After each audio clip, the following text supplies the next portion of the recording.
Le regalé a mi hijo una camioneta importada de $300,000 por su cumpleaños número 40. Mi nuera levantó la copa y con una sonrisa burlona dijo: un brindis por la madre tonta que intenta comprar amor como si fuera pan del día.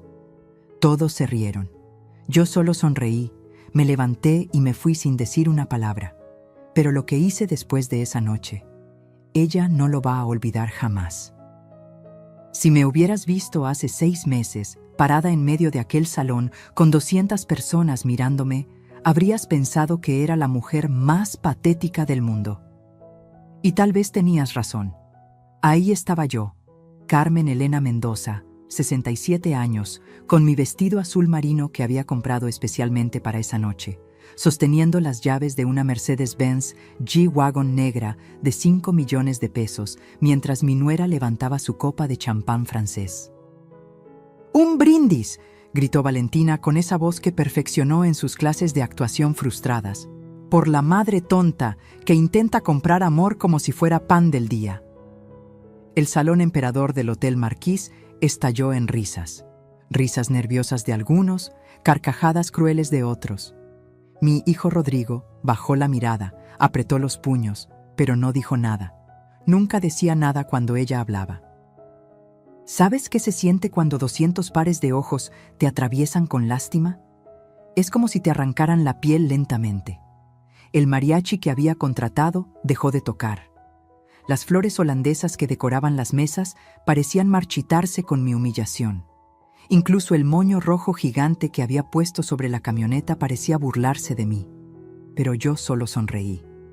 Una sonrisa pequeña, casi imperceptible. Me quité los tacones que me había puesto para verme más alta.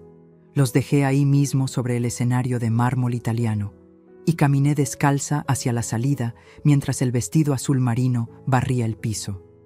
No dije una palabra, ni una sola. Valentina siguió riendo, brindando, celebrando su victoria. Mi hijo seguía mirando el piso. Los invitados murmuraban, pero ninguno de ellos, absolutamente ninguno, imaginó lo que yo había empezado a planear en ese exacto momento. Verás, cuando has construido un imperio desde cero, cuando has sobrevivido a la muerte de un esposo, cuando has criado sola a un hijo mientras amasabas pan a las 3 de la mañana para pagar la renta, aprendes que el silencio no es debilidad. El silencio es el arma más poderosa que existe. Esa noche, mientras todos celebraban mi humillación, yo ya había decidido que Valentina Herrera de Mendoza iba a conocer el verdadero significado de perderlo todo. No en un día, no en una semana, sino lentamente, pieza por pieza, hasta que no le quedara nada más que las cenizas de su propia arrogancia. El Mercedes-Benz G-Wagon seguía brillando bajo las luces del salón cuando salí. 5 millones de pesos que todos pensaron que había desperdiciado en un intento patético de recuperar el amor de mi hijo. Qué equivocados estaban. Esa camioneta no era un regalo, era el cebo. Y Valentina, en su infinita soberbia, había mordido el anzuelo con tanta fuerza que ya no podría soltarse.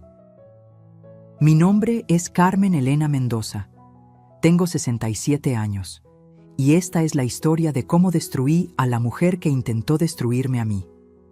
Pero para que entiendas la magnitud de lo que hice, necesito contarte todo desde el principio. Desde el día que esa víbora entró a mi vida, con sus tacones de diseñador y sus lágrimas de cocodrilo.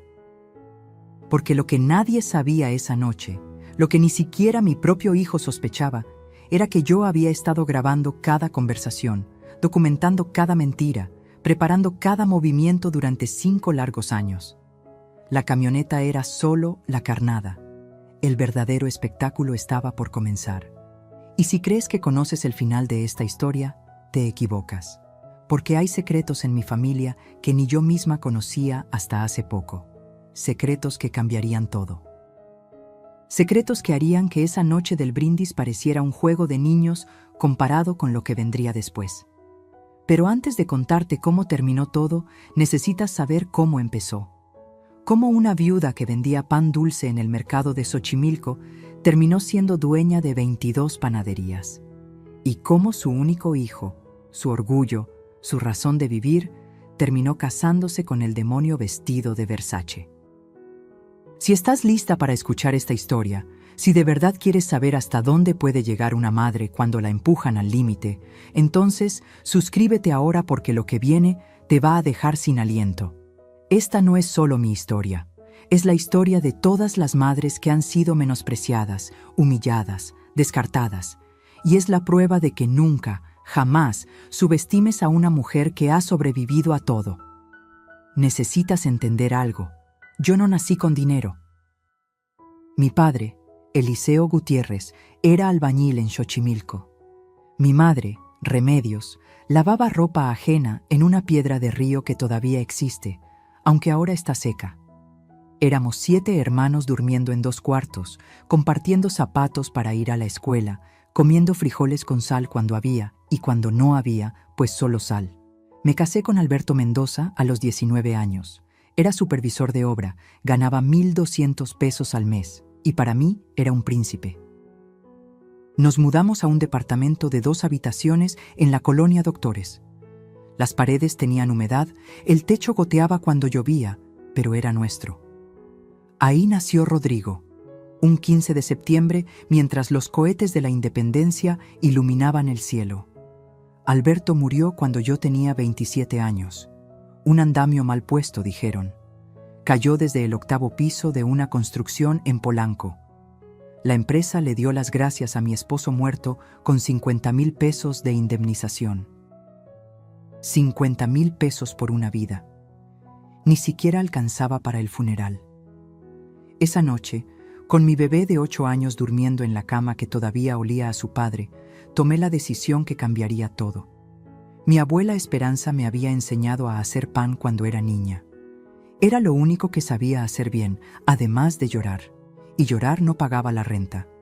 Empecé vendiendo conchas y orejas en una canasta afuera del metro Pino Suárez.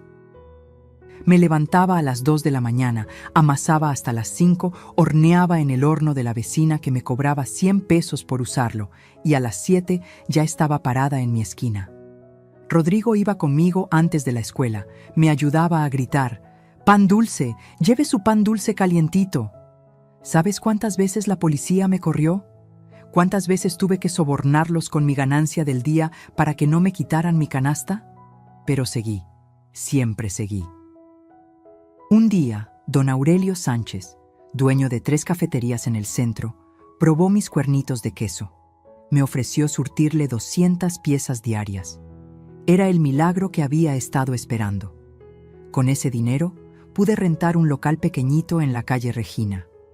4 metros cuadrados con un horno usado que compramos a plazos. Panadería La Esperanza.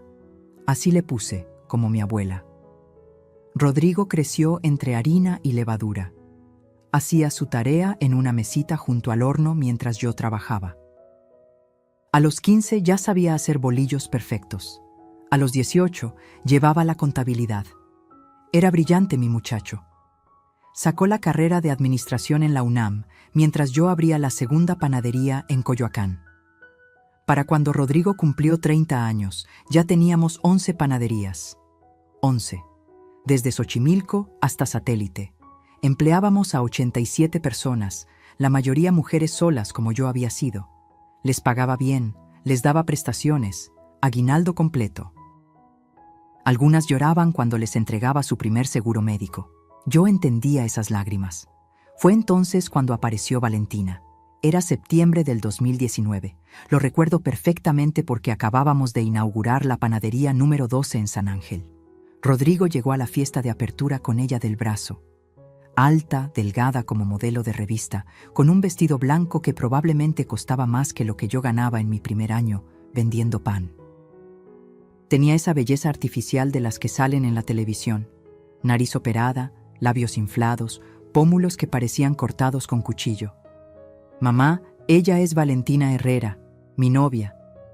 La manera en que dijo «mi novia», como si hubiera ganado un premio, como si por fin hubiera logrado algo que yo, con todas mis panaderías, no podía darle: estatus. Valentina me abrazó ese día. Un abrazo largo, teatral, mientras me susurraba al oído: «Qué historia tan inspiradora la suya, señora». De vendedora ambulante a esto, debe estar muy orgullosa.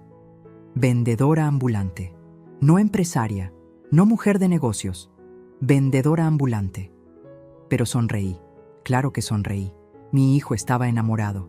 Se casaron 6 meses después en el exconvento de San Hipólito.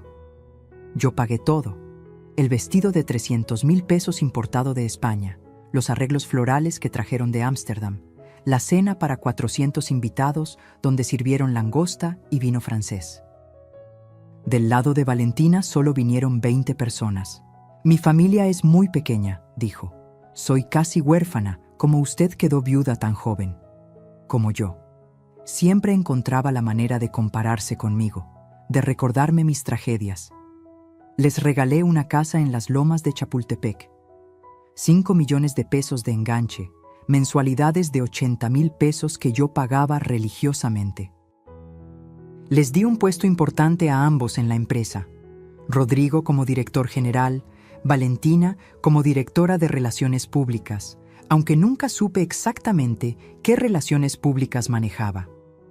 Los primeros 2 años fueron soportables. Valentina organizaba cenas donde invitaba a sus amigas del club, mujeres que la miraban como si fuera su mascota exótica, la que había casado al hijo de la panadera millonaria. Yo iba a esas cenas, me sentaba en mi lugar asignado, siempre el más alejado de Valentina, y escuchaba cómo reinventaba su historia cada vez. A veces era hija de diplomáticos que murieron en un accidente. Otras, su familia había perdido su fortuna en la crisis del 94. Mi favorita era cuando decía que había rechazado una carrera en el modelaje internacional para casarse con Rodrigo. «El amor vale más que cualquier pasarela en Milán», suspiraba, mientras sus amigas aplaudían su sacrificio. Pero yo notaba cosas, pequeñas cosas, como que nunca hablaba de su infancia con detalles específicos, como que no tenía ni una sola foto familiar anterior a los 25 años, como que su acento a veces se deslizaba hacia algo que no era mexicano, algo que ella cubría rápidamente con una risa nerviosa. Y luego estaban los gastos. Dios santo, los gastos. Carteras de 80,000 pesos que aparecían cada semana. Viajes a Miami, por negocios, que costaban más que el salario anual de 5 empleadas. Una renovación de su oficina que costó 3 millones de pesos, más que lo que costó construir una panadería completa. Cuando le mencioné algo a Rodrigo, me miró como si lo hubiera traicionado. «Mamá, ya no estamos en Xochimilco. Esta es nuestra vida ahora. Valentina sabe lo que hace. Ella entiende este mundo mejor que nosotros». Ese mundo, el mundo donde yo no pertenecía, aparentemente. Fue en el 3er año cuando las cosas empezaron a cambiar de manera más obvia. Valentina convenció a Rodrigo de que yo necesitaba descansar más. «Tu mamá ha trabajado tanto, mi amor. Se merece disfrutar su vejez». Vejez.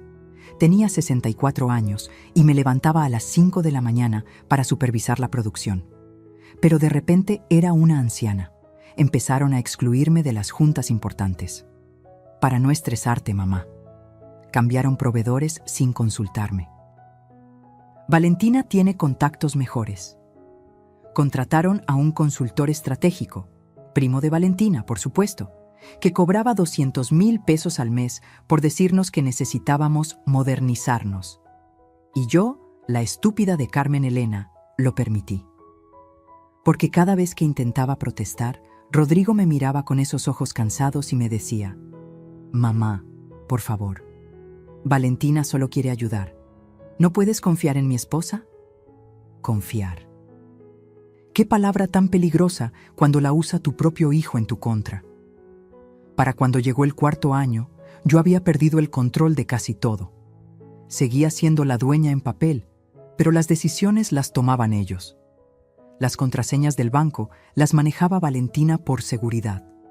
Los contratos nuevos los firmaba Rodrigo sin leerlos porque Valentina ya los revisó. Y entonces llegó el día que lo cambió todo. El día que escuché una conversación que no debía escuchar. Era un jueves de marzo. Lo recuerdo porque acababa de llegar de mi chequeo médico mensual.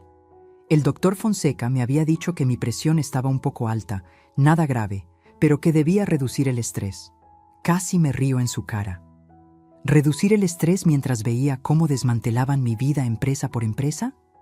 Entré a la Casa de las Lomas sin anunciarme. Todavía tenía llaves, aunque Valentina había sugerido 3 veces que las devolviera por privacidad. Mi privacidad, aparentemente, porque la casa la había pagado yo. Escuché voces en el estudio. Valentina hablaba por teléfono. Su voz tenía ese tono dulzón que usaba cuando tramaba algo. Me quedé en el pasillo, pegada a la pared como ladrona en mi propia inversión. «No, mi amor, escúchame bien», decía Valentina. «La vieja está perfecta para el plan. El doctor Ramírez ya me dio los papeles. Solo necesitamos 3 testigos que confirmen comportamiento errático. Ya tengo a la sirvienta y al jardinero. Con uno más, podemos declararla mentalmente incapaz». Mi corazón se detuvo. Literalmente sentí cómo dejaba de latir por un segundo. «¿Rodrigo? Por favor, Rodrigo hace lo que yo le digo. Está tan cansado de ser el hijo de la panadera que haría cualquier cosa para ser alguien por sí mismo. El muy idiota no se da cuenta de que sin el dinero de mami no es nadie». Risas. Escuché risas al otro lado del teléfono. 6 meses máximo y tenemos todo. Las 22 panaderías, las cuentas bancarias, las propiedades. Todo pasa a Rodrigo, y cuando me divorcié el año que viene, me llevo la mitad. 11 panaderías, Fernando. 11 malditas panaderías que valen cada una entre 8 y 15 millones. Fernando. Nunca supe quién era Fernando. Tal vez nunca lo sabré. Tal vez no importa. La camioneta es perfecta. Ya convencí al tarado de que su mamá quiere comprarle algo extravagante para su cumpleaños. Cuando gaste 5 millones en un capricho así, tendremos la prueba perfecta de que está perdiendo el juicio. ¿Quién en su sano juicio regala una camioneta de 5 millones? Me deslicé por la pared hasta quedar sentada en el piso. El mármol frío atravesaba mi vestido. Mi hijo, mi Rodrigo. El niño que cargué 9 meses, que amamanté con estos pechos, que saqué adelante vendiendo pan bajo la lluvia. ¿Sabía de esto? Ay, no seas melodramático, Fernando. No la vamos a matar. Solo la vamos a internar en Villa Hermosa. Es un asilo de lujo en Cuernavaca. Hasta tiene vista a las montañas. Vivirá sus últimos años dopada y feliz. Es más de lo que se merece la vendedora ambulante esa. Me levanté en silencio. Cada músculo de mi cuerpo temblaba, pero no de miedo, de furia, de esa furia fría que solo sientes cuando te das cuenta de que has estado ciega por elección propia. Salí de la casa sin hacer ruido. Manejé hasta mi departamento en Polanco, el único lugar que no les había permitido tocar, y me serví un tequila, luego otro, y otro más. Esa noche no dormí. Me quedé sentada en mi sala, viendo las fotos de Rodrigo de bebé, de niño, de adolescente, buscando el momento exacto donde lo perdí, donde mi hijo se convirtió en el títere de una mujer que ni siquiera sabíamos quién era realmente. Al día siguiente hice 3 cosas. Primero, visité a mi notario de confianza, el licenciado Héctor Mendoza, sin parentesco, solo coincidencia. Le pedí copias de todos mis documentos legales, escrituras, actas constitutivas, todo. ¿Algún problema, señora Carmen?, me preguntó. Prevención, licenciado, solo prevención. Segundo, contraté a un investigador privado, Dagoberto Ruiz, ex-militar, especialista en fraudes corporativos. Le di un sobre con 200,000 pesos en efectivo y una sola instrucción. Quiero saber todo sobre Valentina Herrera. Todo. Tercero, y esto fue lo más difícil, empecé a actuar. Si querían a una viejita senil, les daría exactamente eso. Empecé despacio. Olvidaba nombres de empleados que conocía desde hacía años. Me confundía con fechas importantes. Una vez llegué a una junta de consejo en pantuflas, fingiendo que había olvidado cambiarme los zapatos. Vi la mirada de satisfacción en los ojos de Valentina. Vi cómo le apretaba la mano a Rodrigo como diciendo, ¿ves? Te lo dije. Mientras tanto, Dagoberto hacía su trabajo. La primera información llegó a las 2 semanas. Valentina Herrera no existía antes del 2015. No había registros escolares, no había acta de nacimiento en el registro civil, no había historial crediticio. Era como si hubiera aparecido de la nada a los 25 años. La segunda información fue más interesante. Había una tal Valentina Herrera, pero había muerto en 2014 en un accidente de autobús en Chiapas. Misma fecha de nacimiento, mismo lugar de origen que decía mi nuera. Alguien había robado la identidad de una muerta. La tercera información fue la bomba. Su verdadero nombre era Alma Patricia Domínguez, nacida en Caracas, Venezuela. Llegó a México en 2014 huyendo de cargos por fraude. Había estafado a 3 familias en Caracas, haciéndose pasar por heredera de una fortuna petrolera.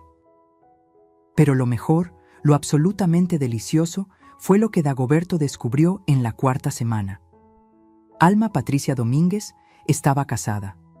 Legalmente casada desde 2013 con un tal Jorge Luis Mendoza, otra vez sin parentesco, en Maracaibo, Venezuela. Nunca se divorció, lo que significaba que su matrimonio con mi hijo era completamente ilegal. Tenía todo lo que necesitaba para destruirla, pero no iba a hacerlo rápido. No. Ella había planeado mi destrucción lenta, meticulosa. Yo haría exactamente lo mismo. Seguía actuando mi papel, cada día un poco más confundida, un poco más frágil. Valentina estaba tan segura de su victoria que bajó la guardia.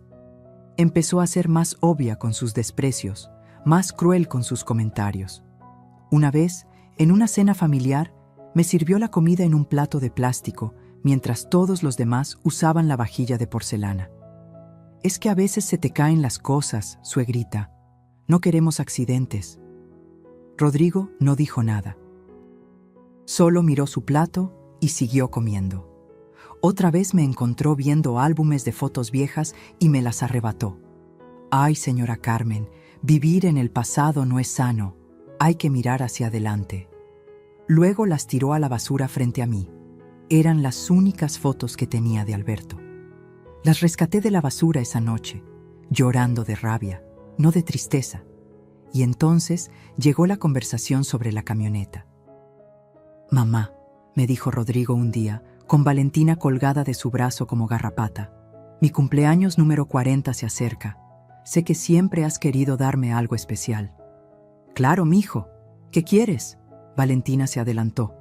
Hemos visto una Mercedes-Benz G-Wagon preciosa. Sería el regalo perfecto de una madre amorosa. ¿Cuánto cuesta?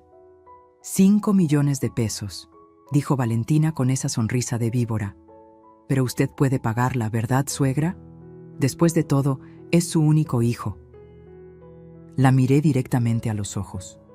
Por primera vez en meses, dejé caer la máscara de viejita senil y la miré como lo que era, mi presa. Claro que sí, Valentina. Le daré a mi hijo exactamente lo que se merece. Ella interpretó mi mirada como derrota. Qué equivocada estaba. Compré la camioneta, pero también hice otras compras. Instalé cámaras en cada panadería, en mi departamento, hasta en mi bolsa. Contraté a 2 notarios adicionales para que prepararan documentos que Valentina jamás vería venir. Abrí cuentas bancarias en 3 bancos diferentes, donde moví cantidades que ella no sabía que existían. Y lo más importante, empecé a grabar.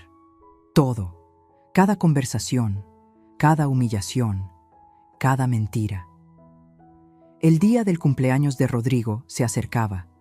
Valentina organizó la fiesta más ostentosa que puedas imaginar. Invitó a toda la sociedad que ella quería impresionar. Gastó 2 millones de pesos solo en la organización. Va a ser la noche de nuestra vida, me dijo el día anterior. La noche en que todos verán quién manda realmente en esta familia. Tenía razón. Sería exactamente eso. Pero ella no sabía que yo tenía un as bajo la manga. un as que había estado guardando, alimentando, preparando durante meses. La noche del cumpleaños llegó, y con ella el principio del fin de Valentina Herrera. O debería decir, Alma Patricia Domínguez de Mendoza. Los primeros 5 años del matrimonio de Rodrigo fueron una obra maestra de manipulación. Valentina no llegó destruyendo, llegó construyendo una imagen, una narrativa, una prisión invisible alrededor de mi hijo. Empezó con detalles pequeños, casi imperceptibles. Me llamaba 3 veces al día. Suegrita, ¿ya desayunó? Le mandé su pan favorito con el chofer. Señora Carmen, Rodrigo está preocupado porque no ha tomado sus vitaminas. Mami Carmen, sí, empezó a decirme mami. Encontré un médico maravilloso para sus rodillas.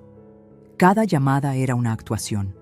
Yo lo sabía porque cuando colgaba, Esperanza, mi empleada de confianza desde hace 30 años, me contaba cómo Valentina se burlaba de mí apenas terminaba la llamada. Vieja necia, la escuchó decir una vez. Se cree que soy su enfermera personal. Pero frente a Rodrigo, era diferente. Ahí brillaba su mejor actuación. Se había aprendido mis recetas de memoria. Cuando él llegaba cansado del trabajo, ella le servía mole negro, igual al de tu mamá, mi amor. Mentira. Lo compraba en un restaurante de Santa Fe y lo recalentaba. Una vez vi el recibo en su basura. 3,000 pesos por 1 litro de mole que ella hacía pasar por suyo. Organizaba domingos familiares donde me invitaba a su casa, mi casa, la que yo pagué, y me sentaba en la cabecera mientras ella servía. Es que usted ya trabajó mucho, señora. Ahora me toca a mí cuidar de esta familia. Los vecinos la veían y comentaban que no era tan devota, qué ejemplo de amor filial. Nadie veía cuando me servía las sobras. Nadie notaba que mi café siempre estaba frío. Nadie se daba cuenta de que las flores que supuestamente me mandaba cada semana eran las que sobraban de sus eventos sociales. Pero su obra maestra, su verdadera genialidad, fue cómo aisló a Rodrigo de mí sin que él se diera cuenta. Mi amor, tu mamá se ve cansada.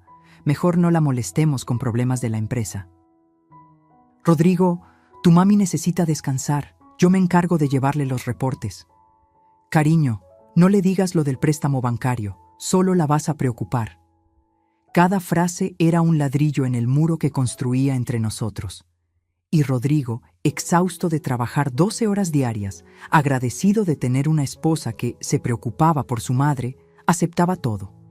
Valentina también era lista con el dinero. No robaba descaradamente. No, eso hubiera sido muy obvio. En cambio, creó una fundación, Mujeres Emprendedoras de México. Hermoso nombre, ¿verdad? Cada mes, la empresa donaba 500,000 pesos a esa fundación. Para ayudar a mujeres como usted, fue Suegrita, las que empiezan desde abajo. La fundación existía, claro. Hasta organizaba eventos. Eventos donde Valentina brillaba con vestidos de 200,000 pesos, hablando de su compromiso con las mujeres trabajadoras, mientras el 90% del dinero desaparecía en gastos administrativos.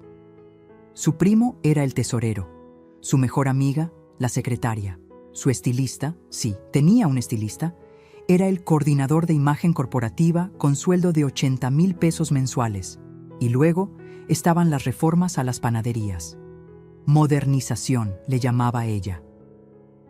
Cambió los hornos de piedra que habíamos usado por 30 años por unos italianos que costaron el triple y producían pan sin alma. Reformó las fachadas tradicionales por algo que parecía sacado de una revista de arquitectura pretenciosa. Es que necesitamos atraer a los millennials, suegra. Las ventas empezaron a bajar. Los clientes de toda la vida se quejaban. El pan ya no sabe igual, Carmelita, me decía doña Lupita, que compraba en nuestra primera panadería desde 1995. Pero cuando se lo mencionaba a Rodrigo, Valentina intervenía. Es resistencia al cambio, mami Carmen. Es normal. Ya verá que en unos meses las ventas se duplican. Se duplicaron, sí, hacia abajo. Para el tercer año, habíamos perdido el 30% de nuestros clientes regulares. Pero los reportes que Valentina le mostraba a Rodrigo decían otra cosa. Había aprendido a maquillar números como maquillaba su cara cada mañana. Y entonces empezó su campaña psicológica contra mí. Señora Carmen, ¿no recuerda que ya me pagó esto? Cuando nunca me había pedido dinero. Suegrita, ayer me dijo que sí podía cambiar los uniformes, cuando nunca habíamos hablado de uniformes. Mami, ¿estás segura de que no acordamos esto en la junta? Cuando yo ni siquiera había ido a esa junta. Plantaba semillas de duda, me hacía cuestionar mi propia memoria.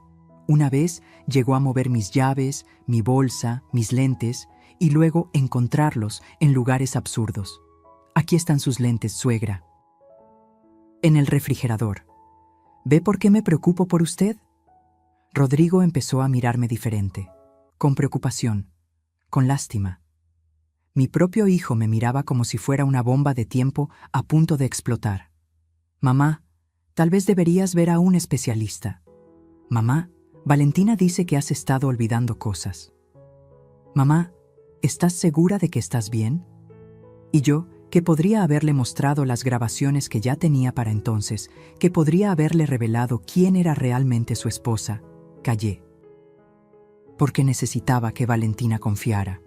Necesitaba que bajara completamente la guardia. La máscara de la nuera perfecta solo se caía cuando estábamos solas. Ahí aparecía la verdadera alma Patricia. El plan para declararme mentalmente incapaz empezó un martes de octubre. Me acuerdo porque ese día Valentina llegó a mi departamento con el doctor Ramírez, un psiquiatra que parecía más interesado en su reloj Rolex que en mi salud mental. Es solo una evaluación de rutina, suegrita. Para estar tranquilos de que todo está bien. El doctor me hizo preguntas durante 2 horas. ¿Qué día era? ¿Quién era el presidente? ¿Cuánto era 17 más 38? Respondí todo perfectamente, pero noté cómo Valentina le hacía señas cuando yo no miraba directamente. La señora presenta signos iniciales de demencia senil, dictaminó el muy desgraciado mientras guardaba su grabadora. Recomiendo supervisión constante y evaluación de su capacidad para manejar decisiones financieras. Le pagaron 300,000 pesos por ese diagnóstico falso. Lo sé porque hackeé el correo de Valentina. Bueno, no yo. El hijo de Esperanza, que estudió sistemas, lo hizo por 50,000 pesos y la promesa de que su madre tendría trabajo de por vida.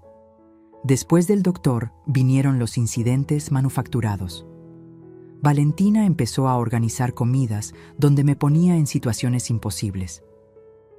Me servía sopa hirviendo y cuando me quemaba la lengua y la escupía, les decía a todos, «Ay, es que la señora ya no controla bien sus reflejos». Me daba cubiertos para niños y cuando pedía a otros, suspiraba dramáticamente. Es la 3ª vez esta semana que olvida cómo usar los cubiertos normales.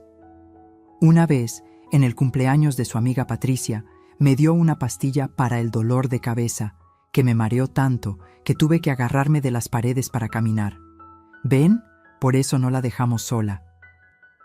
Se toma las medicinas equivocadas.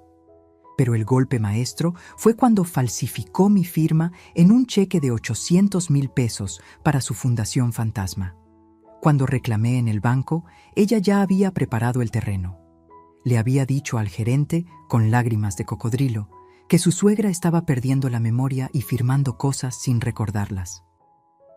«Señora Mendoza», me dijo el gerente con esa condescendencia que usan con los viejos, «tal vez debería considerar dar poderes a su hijo para manejar sus finanzas».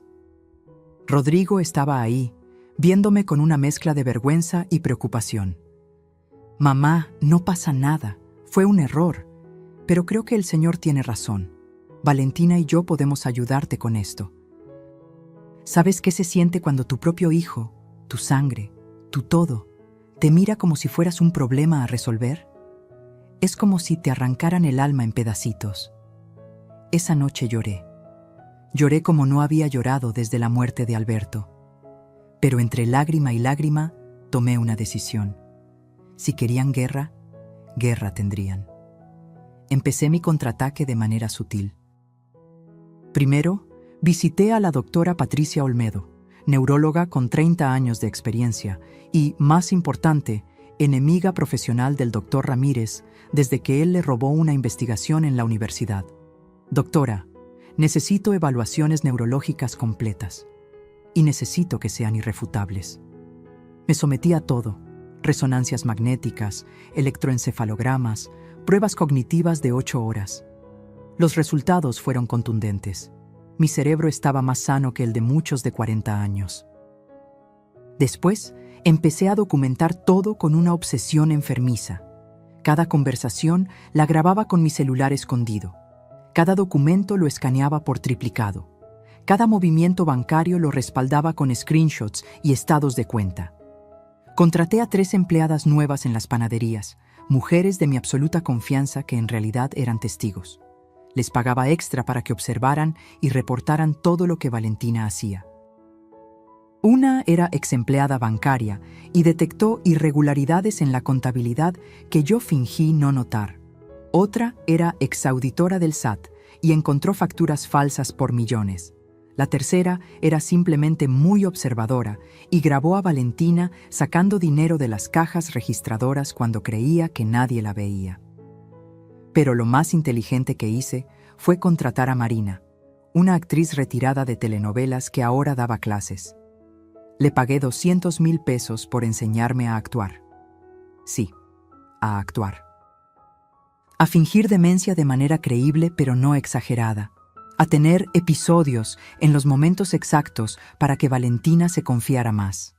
Una vez, en una junta importante con inversionistas, fingí confundir a Valentina con mi hermana muerta. «Rosita, ¿qué haces aquí? Pensé que estabas en Oaxaca». Valentina aprovechó inmediatamente. «Ven, señores, por esto necesitamos reestructurar el poder ejecutivo de la empresa». Lo que no sabía era que yo había grabado su conversación telefónica de esa mañana donde les decía exactamente qué iba a hacer y cómo iban a responder ellos. Los mismos inversionistas eran parte de su plan. Para diciembre, Valentina estaba tan segura de mi demencia que se volvió descuidada. Hablaba abiertamente frente a mí de sus planes. Movía dinero sin ocultarlo. Hasta llegó a mostrarme los papeles de internamiento en Villahermosa por error y luego fingir horror. «Ay, suegrita, esto no era para usted. Es para una tía de una amiga». Villahermosa. 70,000 pesos al mes por tenerme sedada en una habitación de 3 por 3 metros. Ya hasta habían pagado el primer trimestre por adelantado. La fecha estaba marcada. Después del cumpleaños de Rodrigo. Después de que la camioneta de 5 millones probara mi incapacidad mental. Pero yo también tenía una fecha marcada. Y un plan que había perfeccionado durante meses de humillación y dolor. La batalla final se acercaba y Valentina no tenía idea de que ya había perdido la guerra.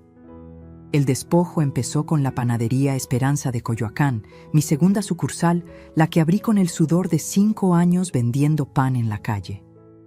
Un lunes llegué y encontré un letrero, cerrado por remodelación. Nadie me había avisado nada.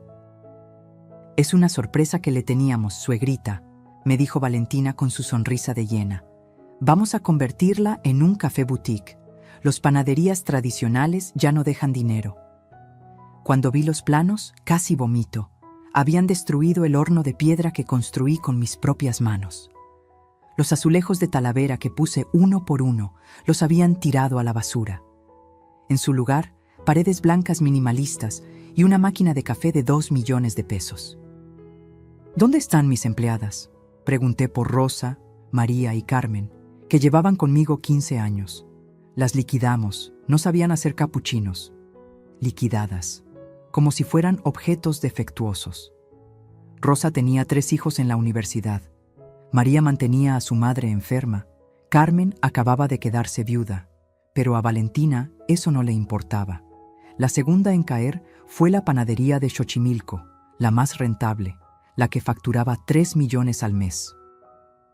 Valentina la convirtió en una experiencia gastronómica donde un bolillo costaba 60 pesos y venía con mantequilla francesa en un platito de porcelana china. Los vecinos del barrio ya no podían comprar ahí, Sus clientes ahora eran hipsters de la Condesa que venían en Uber a tomarse fotos para Instagram. Para cuando se llevó la tercera panadería, la de Satélite, yo ya no podía ni llorar. Solo observaba cómo desmantelaban mi vida pieza por pieza mientras fingía no entender lo que pasaba. «Firme aquí, señora Carmen». «¿Qué es esto, Valentina?» «Nada importante, suegrita. Solo papeleo aburrido». Papeleo que transfería los derechos de operación a una empresa que Valentina había creado, Grupo Gastronómico VRM. Las iniciales de Valentina y Rodrigo Mendoza. Mi apellido, mi legado, usado para robarme. Pero el momento que me partió el alma fue cuando escuché a Rodrigo defender a su esposa. Estábamos en su oficina, que antes era mi oficina, y acababa de recibir el reporte de ventas. Habíamos perdido 40% de ingresos en 6 meses. «Hijo, esto no está funcionando. Los clientes se están yendo». «Mamá, no entiendes de negocios modernos». «¿No entiendo?» «Mijo, construí este imperio desde cero». «Eso fue hace 30 años, mamá. El mundo cambió. Valentina tiene un MBA de Harvard». «Mentira. Valentina compró ese diploma en línea por $3,000. Dagoberto, mi investigador, me había conseguido hasta el recibo de PayPal. Rodrigo, por favor, escúchame. Algo no está bien con tu esposa». Ahí fue cuando explotó. Mi hijo, mi bebé, me gritó por primera vez en su vida. «Basta, mamá, basta de atacar a Valentina. Ella es lo mejor que me ha pasado. Tú solo estás celosa porque ya no eres el centro de atención, porque ya no te necesito». Cada palabra fue una puñalada. Me levanté despacio, con la poca dignidad que me quedaba, y caminé hacia la puerta. «Mamá, espera, yo no quise...» «Está bien, mijo, tienes razón. Ya no me necesitas». Esa noche, en mi departamento, abrí la caja fuerte que tenía escondida detrás de un cuadro de la Virgen de Guadalupe. Adentro estaban todos los documentos que Dagoberto había conseguido. Las pruebas de la bigamia de Valentina, los estados de cuenta de las Islas Caimán donde estaba desviando dinero, las grabaciones donde planeaba mi internamiento. Pero también había algo más, algo que ni Valentina ni Rodrigo sabían. 5 años antes de que apareciera Valentina, cuando el negocio empezó a crecer exponencialmente, mi contador, el viejo Don Samuel, me dio un consejo. «Señora Carmen, proteja su patrimonio. Nunca se sabe». Seguí su consejo. Creé una empresa holding en Panamá, completamente legal, donde estaba el verdadero patrimonio. Las 22 panaderías que Valentina creía controlar eran solo franquicias. El nombre, las recetas, los derechos de marca, todo estaba en esa holding de la que yo era la única dueña. Valentina estaba robando cascarones vacíos. Pero había más. Durante los últimos 6 meses, mientras fingía demencia, había estado comprando propiedades a través de prestanombres, 7 locales en las mejores zonas de la ciudad, y había contratado en secreto a todas las empleadas que Valentina había despedido. El día del cumpleaños de Rodrigo se acercaba. Valentina había organizado la fiesta del siglo. Había invitado a 300 personas, gastado 2 millones en decoración, contratado a los Tigres del Norte para que tocaran en vivo. «Va a ser épico, suegrita», me dijo mientras revisaba la lista de invitados. «Todos van a ver el regalo increíble que usted le da a su hijo, 5 millones de pesos en una camioneta. ¡Qué generosidad la suya!». La miré a los ojos. Por un segundo, solo un segundo, dejé que viera la verdad. Dejé que viera que sabía todo, pero antes de que pudiera procesar lo que había visto, volví a mi actuación de viejita confundida. «Sí, mijita, le voy a dar exactamente lo que se merece». Valentina rió, una risa que pronto se le iba a congelar en la garganta, porque yo había invitado a unas personas extra a la fiesta, personas que Valentina no esperaba, personas que cambiarían todo. La bomba estaba a punto de explotar. Comprar esa Mercedes-Benz G-Wagon fue el momento más doloroso y liberador de mi vida. Doloroso porque confirmaba que mi hijo valoraba más el dinero que a su madre. Liberador porque era la carnada perfecta para mi plan. Fui al distribuidor de Mercedes-Benz en Polanco un miércoles por la mañana. Valentina insistió en acompañarme para ayudarla a no confundirse, suegrita. Llevaba un vestido rojo que gritaba dinero y una sonrisa que gritaba victoria. El vendedor, un joven llamado Eduardo, nos atendió con esa mezcla de admiración y codicia que tienen los que venden lujo. Valentina inmediatamente tomó control. Queremos la G-Wagon más equipada que tengan, la AMG G63, negra, con interiores de piel color caramelo. Excelente elección, señora. Esa configuración tiene un precio de 5.200.000 pesos. Perfecto, dijo Valentina antes de que yo pudiera hablar. Mi suegra pagará en efectivo. Eduardo casi se atraganta. ¿Efectivo? Transferencia bancaria, corregí yo. Pero quiero algunas modificaciones especiales. Valentina me miró extrañada. ¿Qué modificaciones, suegra? Quiero que graben para Rodrigo, con amor eterno de tu madre, en las cabeceras de piel. Y quiero una placa personalizada. Claro, ¿qué quiere que diga la placa? Verdad 40. Valentina rió. Ay, suegra, qué ocurrente. Verdad por su cumpleaños 40. No era por eso, pero la dejé creer lo que quisiera. Durante las 3 semanas que tardaron en preparar la camioneta, Valentina no cabía de la emoción. Le contó a todo mundo sobre el regalo excesivo que la pobre señora Carmen insistía en comprar. Es que ya ven cómo está, les decía a sus amigas en el club. Gasta sin control, por eso necesitamos protegerla de sí misma. Organizó la fiesta más ostentosa que había visto en mi vida. Rentó el Salón Emperador del Hotel Marquis, el mismo donde se casaban los políticos y empresarios más ricos del país. Contrató a los mejores organizadores de eventos, los que cobraban 500.000 pesos solo por la planeación. La lista de invitados era un show aparte. Había invitado a toda la sociedad que ella quería impresionar. Empresarios, influencers, hasta un par de actores de telenovelas. Pero sobre todo, había invitado a los socios potenciales que Rodrigo había estado cortejando para expandir el negocio. Esta fiesta va a ser nuestra coronación, le escuché decir por teléfono. Después de esto, nadie dudará de quién maneja el imperio de las panaderías Mendoza. 3 días antes de la fiesta, hice mis propias invitaciones, discretas, personales, entregadas en mano por Esperanza. Invité a Jorge Luis Mendoza, el esposo legal de Valentina, que acababa de llegar de Venezuela después de años buscándola. Dagoberto lo había encontrado manejando un taxi en Tijuana, tratando de juntar dinero para contratar un detective. Le pagué el vuelo, el hotel y 50.000 pesos por su presencia. Invité al verdadero doctor Ramírez, no el psiquiatra corrupto, sino su hermano gemelo, fiscal especializado en fraudes financieros, que llevaba 2 años investigando a su hermano por vender diagnósticos falsos. Invité a Patricia Olmedo, la neuróloga que tenía todos mis estudios, demostrando mi perfecta salud mental, junto con evidencia en video de que había estado fingiendo los episodios de demencia. Invité a los verdaderos dueños de los inversionistas que Valentina había engañado, personas que habían perdido millones en sus estafas anteriores y que la habían estado buscando por años.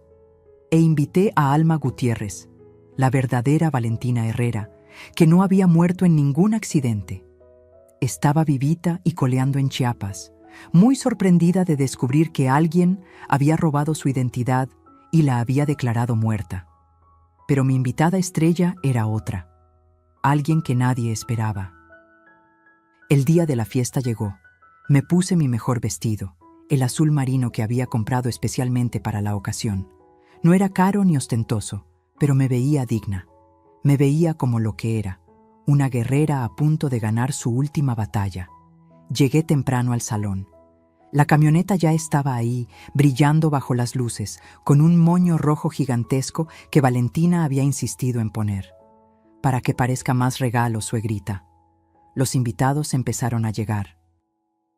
Valentina brillaba como nunca, con un vestido dorado de 200,000 pesos que había comprado con el dinero de mis panaderías. Besaba mejillas, repartía sonrisas, se aseguraba de que todos supieran quién era la verdadera anfitriona. Rodrigo llegó 1 hora tarde, como ella había planeado, para hacer una entrada triunfal, había dicho. Cuando entró, los mariachis empezaron a tocar las mañanitas, los meseros descorcharon champán y Valentina lo llevó hacia donde estaba la camioneta. «¡Miren todos!», gritó Valentina tomando el micrófono. «El regalo de una madre amorosa para su único hijo». Fue entonces cuando me paré y caminé hacia ellos. Todos guardaron silencio. Tomé las llaves de la camioneta que estaban en una caja de cristal y me acerqué al micrófono. Antes de entregar este regalo, dije con voz clara, «Quiero hacer un brindis». Valentina me pasó una copa con una sonrisa condescendiente. «Claro, suegrita, diga unas palabras». Levanté la copa y miré directamente a los ojos de mi hijo. «Brindo por la verdad, porque la verdad, aunque duela, siempre sale a la luz». Fue entonces cuando aparecieron mis invitados especiales. Mientras Valentina tramaba mi destrucción, yo no estaba sola. Tenía aliadas que ella nunca vio venir, mujeres que habían estado observando en silencio, esperando el momento exacto para actuar. La primera era Esperanza, mi empleada de confianza. Pero Esperanza era mucho más que una empleada. Era mi hermana del alma, la que me ayudó a criar a Rodrigo cuando yo trabajaba 18 horas al día. Su hijo, Miguel, el que ahora es ingeniero en sistemas, creció junto a Rodrigo. Fueron como hermanos hasta que Valentina llegó y convenció a mi hijo de que no era apropiado juntarse con la servidumbre. Esperanza había estado grabando todo. Cada humillación, cada robo, cada mentira. Tenía un celular viejo que escondía en su delantal y había documentado 3 años de abusos. Videos de Valentina sacando dinero de las cajas. Audio de ella burlándose de mí con sus amigas. Fotos de documentos que firmaba falsificando mi letra. «Señora Carmen», me dijo una noche llorando. «Me parte el alma ver cómo la trata. Y Rodriguito, ay, Rodriguito se perdió». La segunda aliada fue una sorpresa hasta para mí. Cristina Durán, la mejor amiga de Valentina. Sí, la misma que reía en todas las humillaciones, la que aplaudía sus crueldades. Resulta que Cristina también había sido víctima de Valentina. Me buscó una tarde en mi departamento, temblando como hoja. «Señora Carmen, necesito hablar con usted. Valentina me robó 3 millones de pesos». La historia era predecible. Valentina la había convencido de invertir en un negocio de importación de bolsas de diseñador. El negocio no existía. El dinero desapareció. Y cuando Cristina la confrontó, Valentina la amenazó con destruir su matrimonio, revelando una infidelidad inventada. «Tengo todos los mensajes, las transferencias, los contratos falsos», me dijo Cristina entregándome una USB. «Pero hay más. Valentina tiene una cuenta secreta donde guarda todo lo que roba. La contraseña es el cumpleaños de su primer esposo. Su primer esposo, Jorge Luis, el que estaba legalmente casado con ella. La tercera aliada fue la más inesperada, mi notaria, la licenciada Rebeca Montemayor. Una mujer de 60 años, dura como el acero, que había visto demasiados casos de esposas manipuladoras destruyendo patrimonios familiares.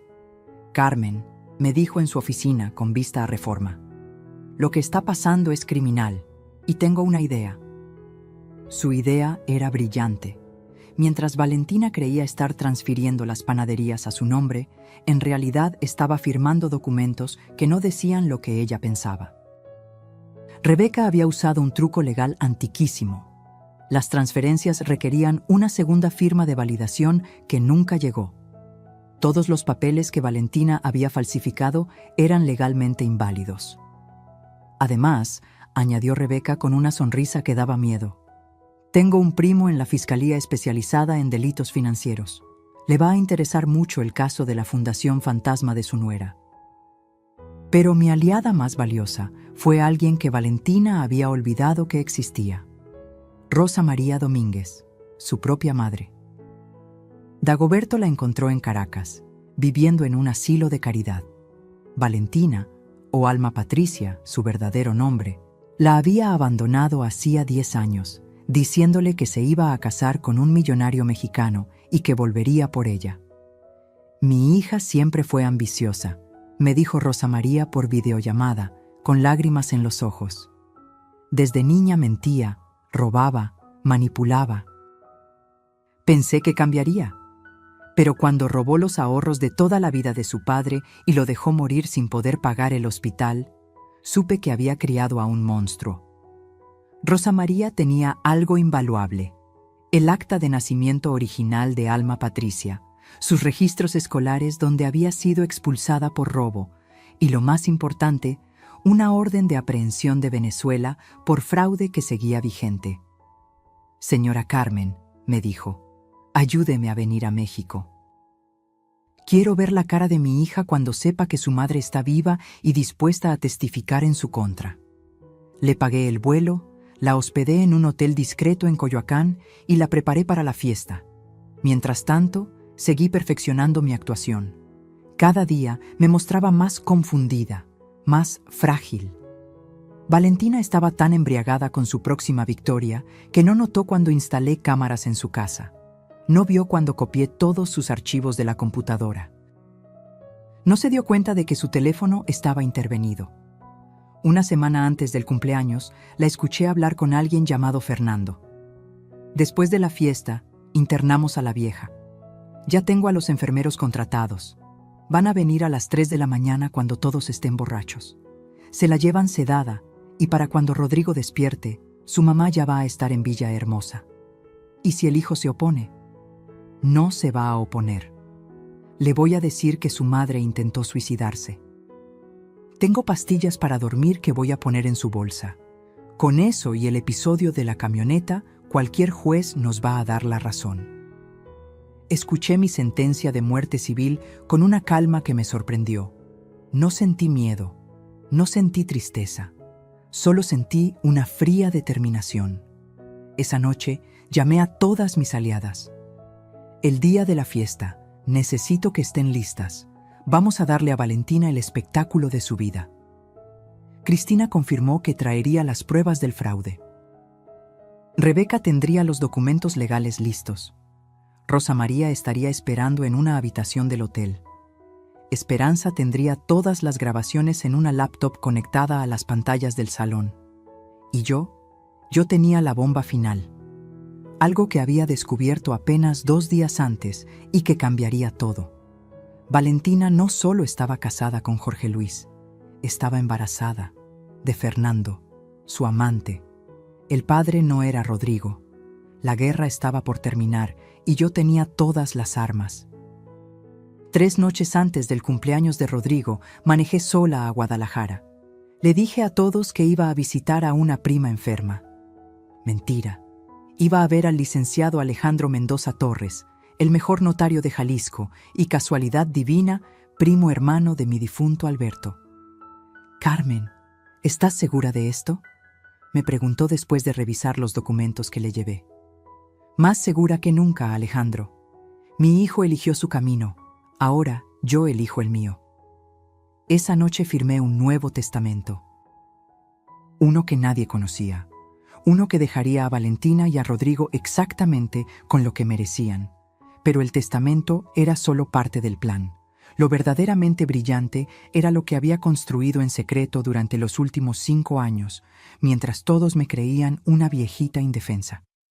Verás, cuando empecé a sospechar de Valentina, abrí una empresa paralela, Panificadora Esperanza S.A. de C.B., registrada a nombre de un fideicomiso del cual yo era la única beneficiaria. Mientras Valentina robaba de las panaderías que conocía, yo estaba construyendo un imperio que ella jamás detectó. 7 panaderías nuevas en Guadalajara, Monterrey y Querétaro. Todas manejadas por las empleadas que Valentina había despedido por incompetentes. Rosa, María, Carmen, todas ellas ahora eran gerentes con participación en las utilidades. Facturaban 8 millones de pesos mensuales. Dinero que iba directo a cuentas que solo yo conocía. Pero eso no era todo. Durante mis visitas médicas a Houston, que Valentina creía eran para tratamientos de demencia, en realidad estaba cerrando tratos con inversionistas americanos. Había vendido la franquicia internacional de mis recetas por $15 millones. Sí, dólares. El dinero estaba en un fideicomiso en Texas, intocable para las leyes mexicanas, esperando mi señal. Señora Mendoza, me dijo Jim Patterson, el CEO de American Bakery Corporation, sus recetas son oro puro.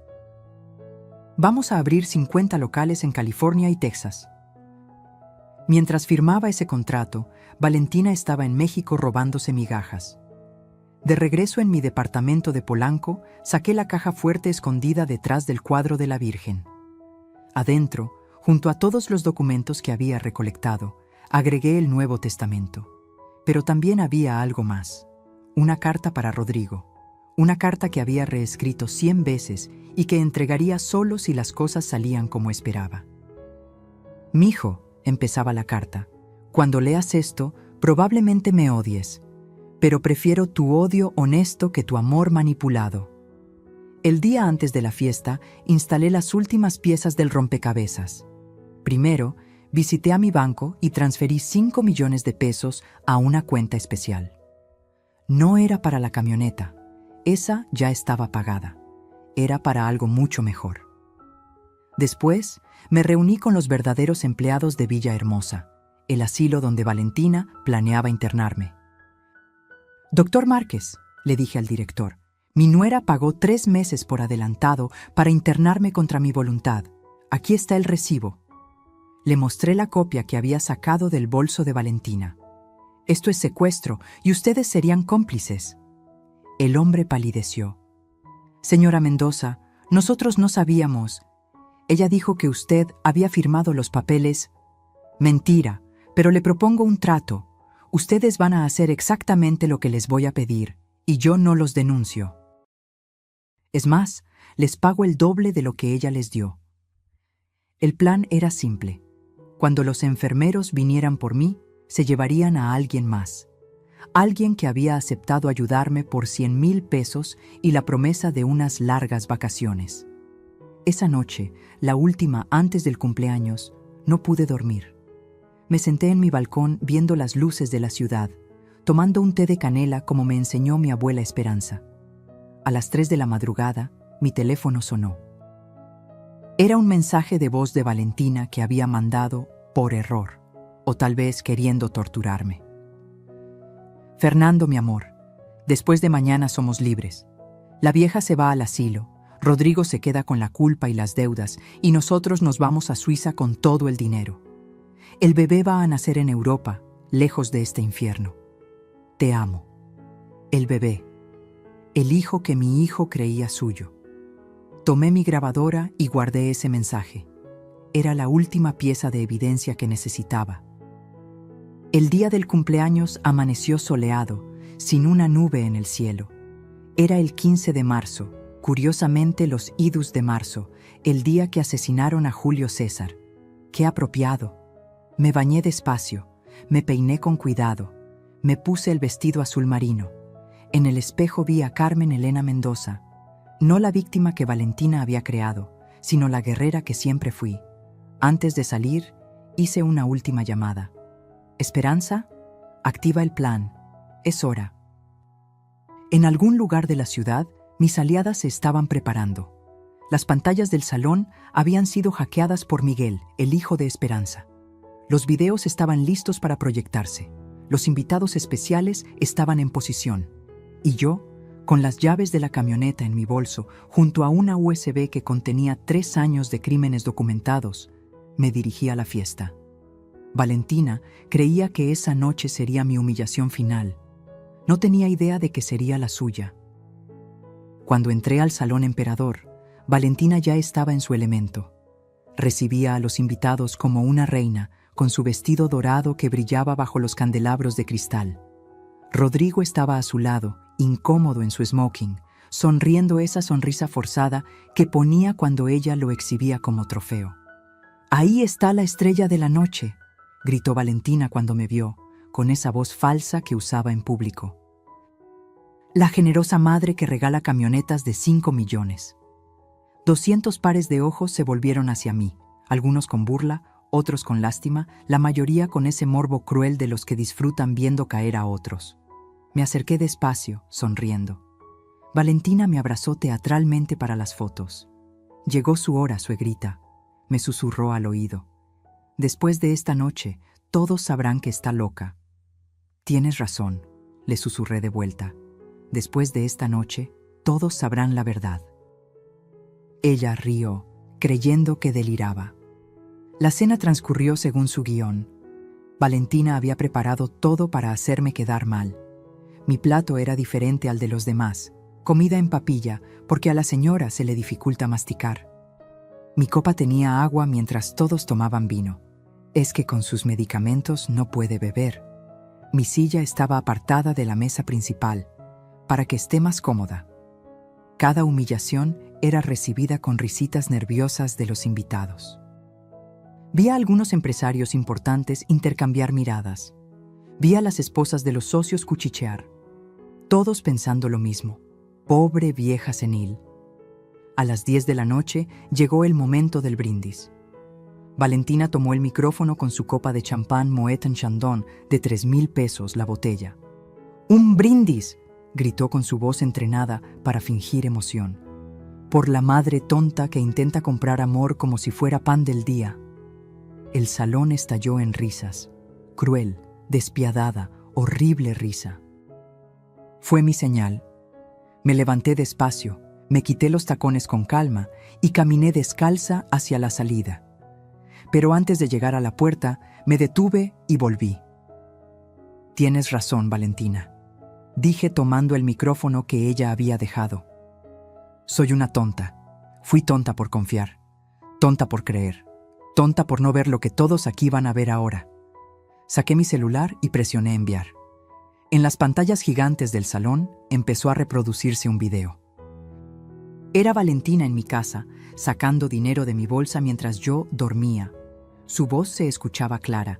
«Vieja estúpida, ni cuenta se da de que le robo». Los murmullos empezaron inmediatamente. Valentina corrió hacia las pantallas. «¡Apaguen eso! ¡Es falso! ¡Está editado!». Pero los videos seguían. Valentina firmando documentos con mi nombre. Valentina en el banco diciendo que su suegra tenía demencia. Valentina con el doctor Ramírez pagándole 300,000 pesos por el diagnóstico falso. «¡Rodrigo!», gritó desesperada. «¡Haz algo!». Mi hijo estaba paralizado, viendo cómo su mundo se derrumbaba. «Esperen», dije por el micrófono, «que lo mejor está por venir». La siguiente grabación era del día anterior. Valentina hablando con Fernando. «El bebé no es de Rodrigo, amor, pero él es tan idiota que nunca hará una prueba de paternidad». Un grito ahogado recorrió el salón. Rodrigo se puso blanco como papel. «¿Bebé?», preguntó con voz rota. «¿Qué bebé?». Valentina estaba atrapada. No podía negar los videos, no podía negar su voz, no podía negar nada. «Pero aún hay más», continué. «Les presento a algunos invitados especiales». Las puertas se abrieron. Primero entró Jorge Luis Mendoza, el esposo legal de Valentina. «Hola, Alma Patricia», dijo con acento venezolano.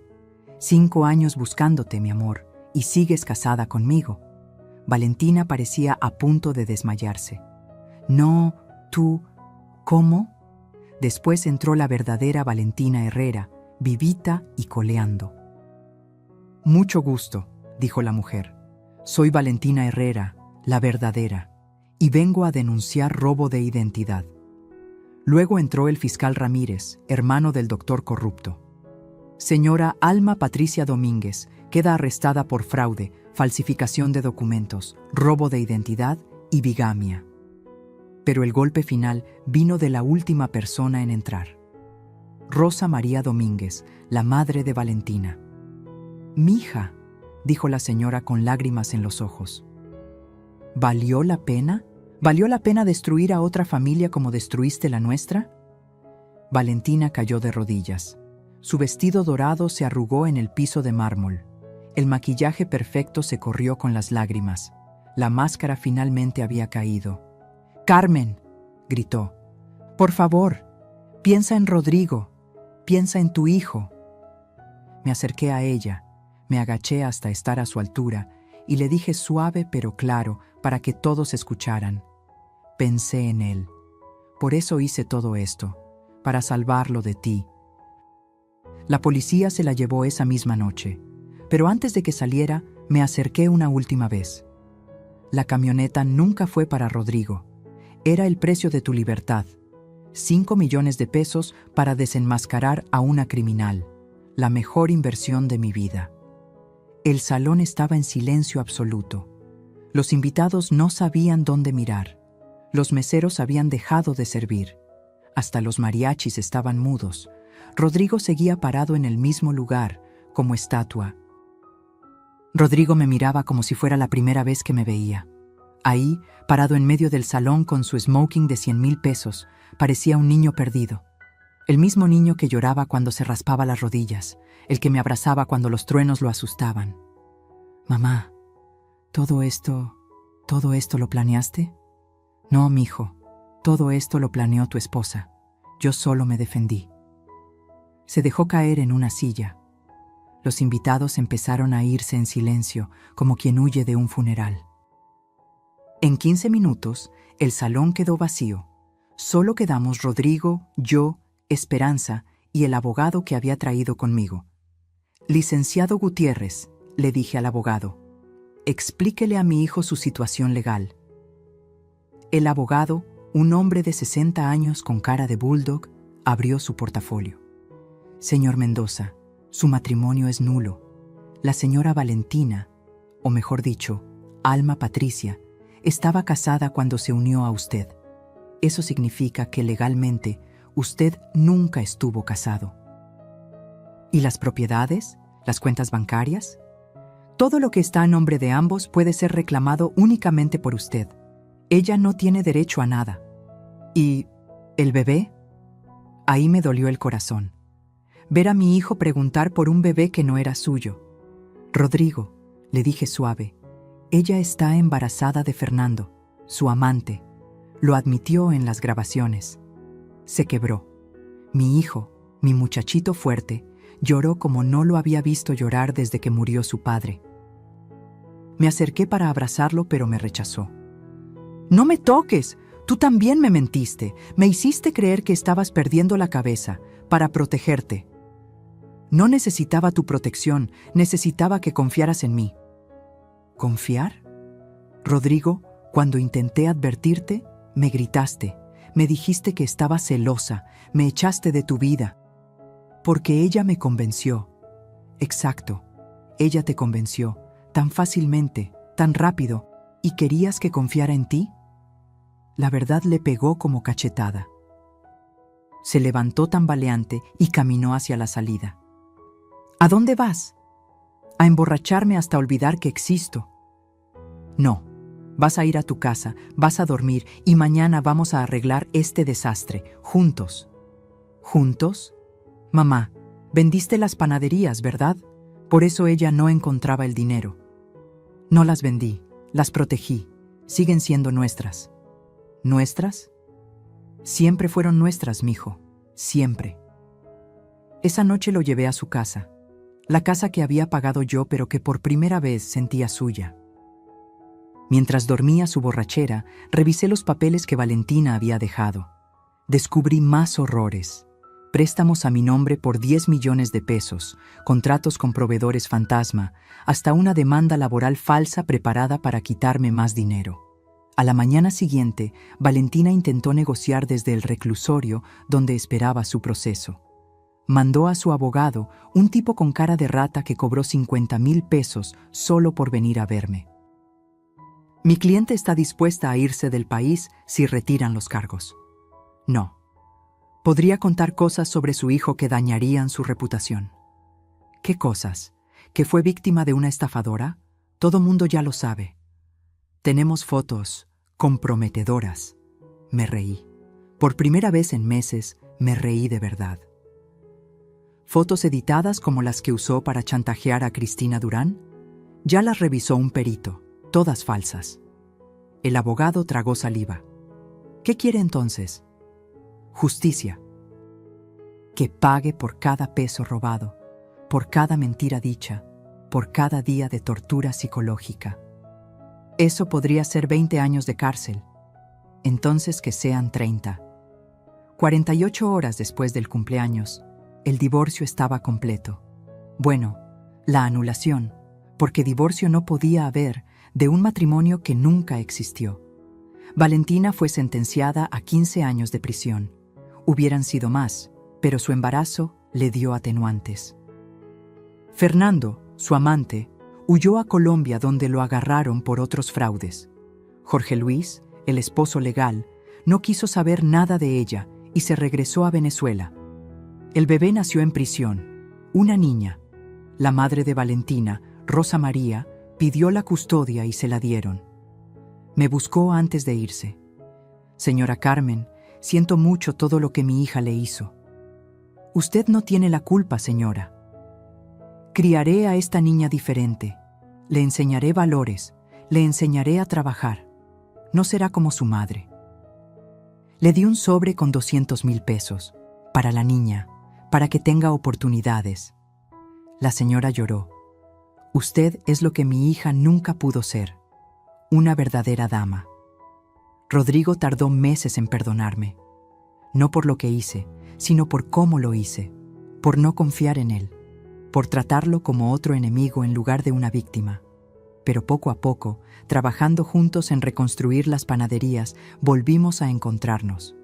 Volvimos a ser madre e hijo. Volvimos a ser familia. La camioneta de 5 millones se quedó en el estacionamiento del hotel por semanas hasta que decidí qué hacer con ella. 6 meses después de aquella noche, me desperté temprano como siempre. Eran las 5 de la mañana y la ciudad apenas comenzaba a despertar. Me preparé un café de olla como me enseñó mi abuela y me senté en el balcón a ver el amanecer. La camioneta Mercedes-Benz seguía en el estacionamiento del hotel, acumulando polvo y cuentas de resguardo. 5 millones de pesos convertidos en un recordatorio de metal y cuero de la noche que recuperé a mi hijo. Rodrigo había cambiado mucho. Ya no usaba los trajes de 100,000 pesos que Valentina le compraba. Había vuelto a sus jeans y camisas simples. Llegaba a las 4 de la mañana a la panadería de Regina, la primera, la original, para ayudar con el primer horneado del día. Como cuando era niño, me dijo una mañana mientras amasábamos juntos. ¿Te acuerdas, mamá? Yo hacía mi tarea mientras tú horneabas. Me acuerdo de todo, mijo, de cada momento. Las panaderías se recuperaron rápido. Despedimos a todos los consultores que Valentina había contratado. Regresamos a las recetas originales. Volvimos a contratar a las empleadas despedidas. En 3 meses, recuperamos el 60% de los clientes perdidos. En 6, estábamos mejor que nunca. Pero lo más importante no fue el dinero recuperado. Fue ver a Rodrigo volver a ser él mismo. Un día me llamó desde la panadería de Coyoacán. «Mamá, ven rápido, necesito mostrarte algo». Cuando llegué, había una fila de clientes hasta la esquina, todos esperando por el pan recién salido como en los viejos tiempos. «¿Ves eso?», me dijo con lágrimas en los ojos. «Esto es lo que construiste, esto es real, no los restaurantes pretenciosos de Valentina, esto». Doña Lupita, nuestra clienta más antigua, se acercó con su bolsa del mandado. «Carmelita, qué gusto que regresó el pan de verdad, el de antes, el que sabe a casa». Esa tarde, Rodrigo y yo nos sentamos en la oficina, la misma donde había descubierto las primeras mentiras de Valentina, y hablamos de verdad por primera vez en años. «Mamá, necesito pedirte perdón». «No, mijo. Déjame terminar. Te fallé. Te cambié por una mujer que me prometió convertirme en alguien importante. No me di cuenta de que ya era alguien. Era tu hijo. El hijo de la mujer más fuerte que conozco. Lloramos juntos, abrazados como cuando él era niño y yo era toda su mundo. ¿Y la camioneta?», me preguntó después. «¿Qué vas a hacer con ella? Es tuya si la quieres». «No la quiero. Me recuerda todo lo malo. Entonces la vendemos. ¿No? Tengo una mejor idea. Su idea me sorprendió. Quería subastarla y usar el dinero para crear una fundación real, no como la falsa de Valentina. Una fundación para ayudar a mujeres víctimas de violencia económica y psicológica. La llamaremos Fundación Esperanza, dijo, como tu abuela, como tu primera panadería, como tu empleada fiel. La subasta fue un evento. No por publicidad, quisimos hacerlo discreto, pero la historia se había corrido. La esposa del embajador de Alemania, que había estado en la fiesta del cumpleaños y vio todo, compró la camioneta por 7 millones de pesos. Para mí no es solo un auto, me dijo. Es un símbolo de que las mujeres podemos defendernos. Con esos 7 millones, más 3 millones que puse yo, más 2 que puso Rodrigo de sus ahorros personales, creamos la fundación. En el primer año ayudamos a 53 mujeres a salir de relaciones abusivas, a recuperar su dinero, a reconstruir sus vidas. Una de ellas era Cristina Durán, la examiga de Valentina. No solo recuperó los 3 millones que le robaron, sino que con nuestra ayuda legal, descubrió que su esposo, que la amenazaba con quitarle a sus hijos, también la había estado robando. Ahora maneja una de nuestras panaderías nuevas en Guadalajara. Rosa, María, Carmen, todas las empleadas que Valentina despidió, ahora son socias minoritarias de las panaderías. Cada una tiene el 5% de la sucursal que maneja. En 5 años serán dueñas del 20%. Esperanza se jubiló, pero sigue viniendo cada mañana a tomar café conmigo. Su hijo Miguel diseñó un sistema de seguridad para todas las panaderías, para que nunca más alguien pueda robar, señora Carmen. ¿Y yo? Sigo levantándome a las 5 de la mañana. Sigo supervisando la producción. Sigo siendo Carmen Elena Mendoza, la panadera de Xochimilco, que construyó un imperio con sus manos. Pero ahora soy más. Soy la prueba viviente de que nunca es tarde para defenderse. De que el silencio puede ser un arma. De que a veces hay que destruir todo para poder reconstruir. Valentina sigue en la cárcel. Le quedan 9 años. A veces me llegan noticias de ella a través de su madre. Dice que estudia repostería en el penal, que quiere salir reformada, que pide perdón. No la odio. El odio es darle demasiada importancia. Simplemente ya no existe en mi mundo. Hace una semana, Rodrigo me dio la mejor noticia. Está saliendo con Sofía, la hija de mi notaria Rebeca. Una mujer trabajadora, honesta, que tiene su propio despacho de abogados especializado en derecho familiar. Esta vez es diferente, mamá. Sofía me quiere por quien soy, no por lo que tengo. ¿Y cómo sabes? Porque le conté toda la historia con Valentina en nuestra primera cita. Y su respuesta fue: tu madre es mi héroe. Ojalá algún día sea la mitad de fuerte que ella. Anoche, mientras cenábamos los 3 juntos, Sofía me dijo algo que me llegó al alma. Señora Carmen, gracias por no rendirse, por pelear, por enseñarnos que el amor de madre no es dejar que los hijos hagan lo que quieran, sino protegerlos incluso de sí mismos. Y así termina mi historia. La historia de cómo regalé una camioneta de 5 millones para recuperar algo invaluable: mi dignidad, mi familia, mi vida. Si esta confesión tocó tu corazón, si conoces a alguien que necesita escucharla, compártela. Comenta de dónde nos ves, cuéntanos si has vivido algo similar. Y suscríbete para más historias de mujeres que se negaron a ser víctimas. Porque todas tenemos una guerrera dentro. Solo necesitamos recordar cómo despertarla. Fin.